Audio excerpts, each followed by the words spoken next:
Welcome to our first video session where we're going to talk about the voice that speaks. Now, before that, I just wanted to make a very small prayer. Father God, thank you in Jesus' name for today and everyone, those who are watching this. I speak a blessing on them. And Father, raise up more prophets in your kingdom, Father. Thank you. In Jesus' name I pray. Amen. Now, in chapter 1, we are talking about the voice that still speaks. In every generation, God looks for a voice, not just a vessel. Now, prophecy is not merely the art of predicting, it is the divine act of revealing. It is God's heartbeat translated into human language. When God speaks, creation responds, destinies awaken, and chaos finds its order. In the book of Hebrews 1 and 2, the word declares God who at various times and in various ways spoke in time past to the fathers by the prophets, has in these last days spoken to us by his Son. The divine conversation never ended, my friend. It simply shifted from thunder to tenderness, from tablets of stone to hearts of flesh. When man fell in Eden, silence entered his spirit. The voice that once walked in the garden became distant. Yet God never stopped speaking, man simply stopped hearing. From that moment, prophecy became heaven's bridge back to the human heart. In the book of Amos 3:7, it says, surely the Lord God does nothing unless he reveals his secret to his servants, the prophets. Notice the word, the prophets.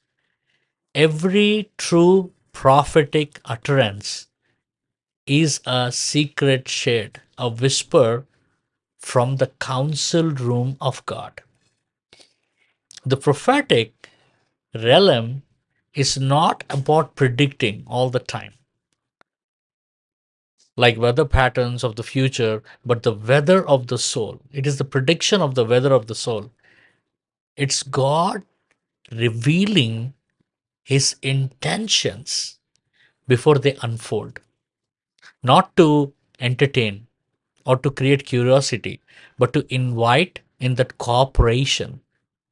Prophecy is not fortune telling, it is divine alignment. It reveals what heaven wants to build on earth through yielding hearts, to hearts that wants to hear the heartbeat of the Father. In the book of Revelation 19:10 reminds us the testimony of Jesus is the spirit of prophecy. Remember, the spirit of prophecy. That means every prophetic word must point back to Jesus in the New Testament. His nature, his redemption, his heart. It should all point back to Jesus if you're a New Testament prophet or if you want to be a New Testament prophet. In our age of noise, the most radical act is learning to hear again from the Father. Elijah discovered this in 1 Kings 19.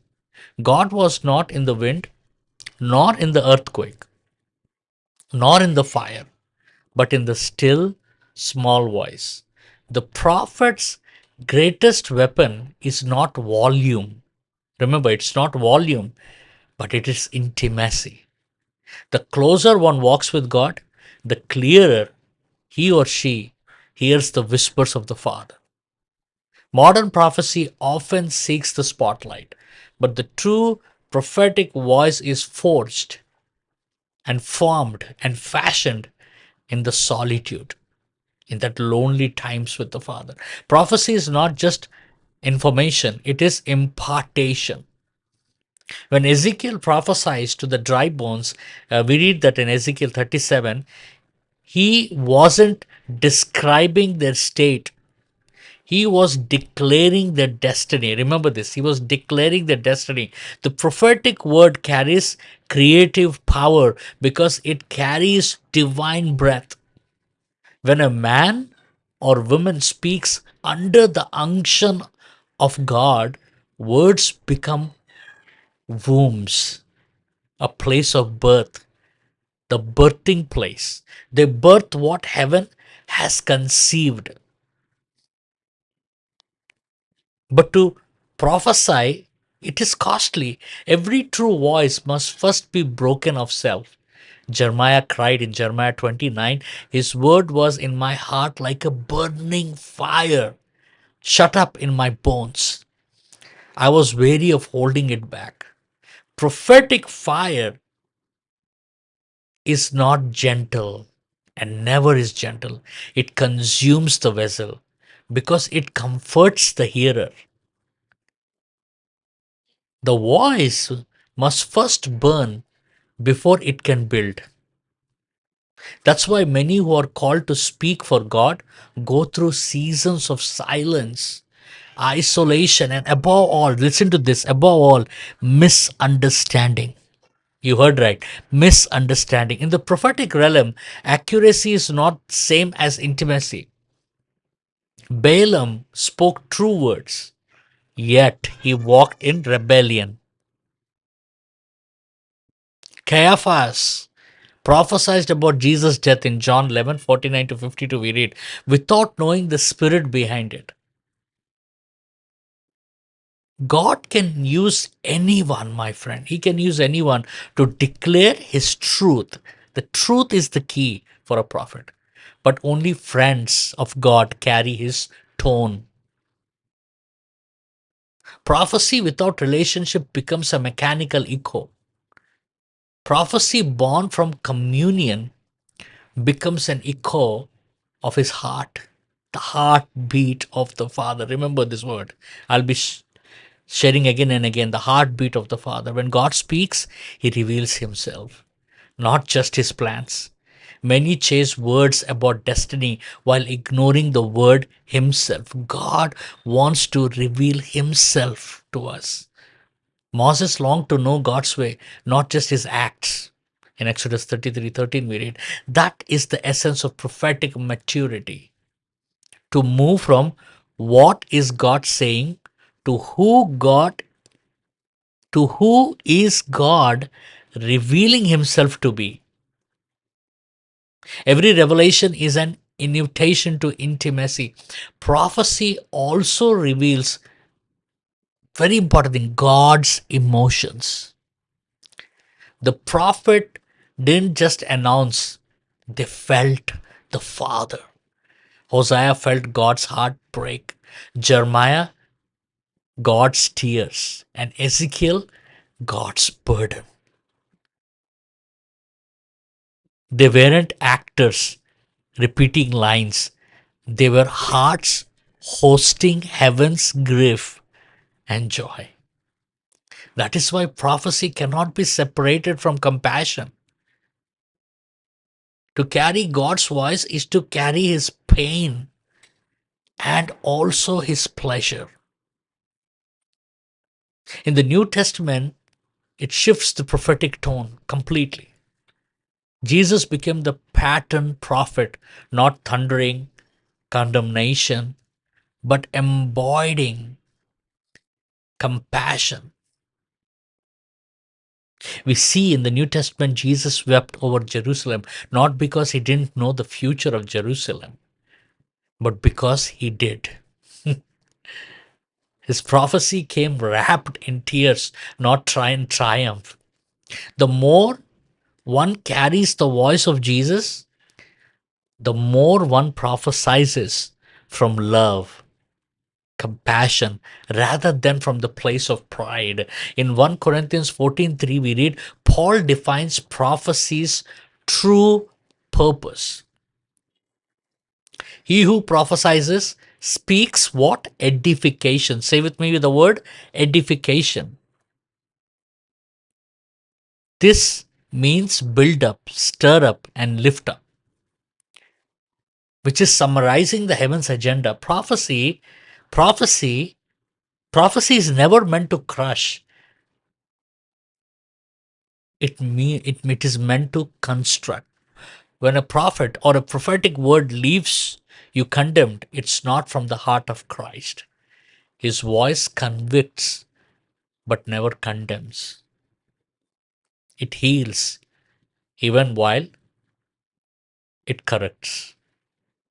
Many wonder, can God speak through me? Many have asked me that question, and the answer lies not in spiritual rank, but in relational depth. Acts 2:17 says, I will pour out my spirit on all the flesh. Remember this, all the flesh. Your sons and your daughters shall prophesy. The prophetic is no longer reserved to the few people. It is an inheritance for all who host the Spirit of God.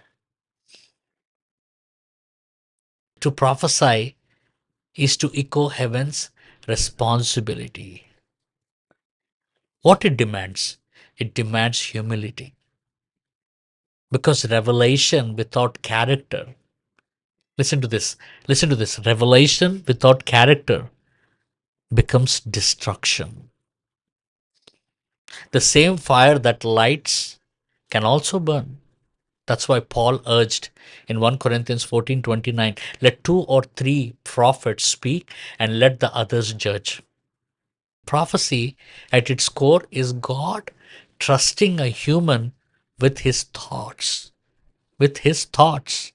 What greater honor could be there? And every word must return to its source. Every word, it must glorify Jesus, not the vessel. Prophecy must always be weighed in community. It is never about above accountability. Prophecy at its core is God trusting a human with his thoughts. What great honor could there be? Every word must return to its source. It must glorify Jesus, not the vessel.